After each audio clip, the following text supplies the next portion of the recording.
Happy Prathamastami. ଆଜି ଏ ଦିନଟି ବଡ଼ମାନଙ୍କ ପାଇଁ ବହୁତ ଖାସ୍ ନା କ'ଣ? ମୋତେ କମେଣ୍ଟରେ କୁହନ୍ତୁ କେଉଁମାନେ ଆଜି ପୋରୁହାଁ ହେଇଛନ୍ତି। କାର୍ତ୍ତିକ ପୂର୍ଣ୍ଣିମା ଗଲାର ଠିକ୍ 8 ଦିନ ପରେ ଏ ଦିନକୁ ପ୍ରଥମାଷ୍ଟମୀ ବୋଲି ଆମେ ମାନିଥାଉ।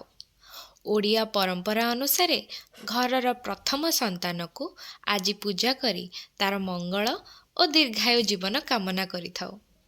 ଗୋଟେ ମଜା କଥା କହିବି, ଆଜି ହେଉଛି ସେଇ ଗୋଟିଏ ଦିନ ଯେଉଁ ଦିନ ବଡ଼ମାନେ ଆଦର ପାଆନ୍ତି ଆଉ ସାନମାନେ ଖାଲି ପିଠା ଖାଆନ୍ତି ନା କ'ଣ?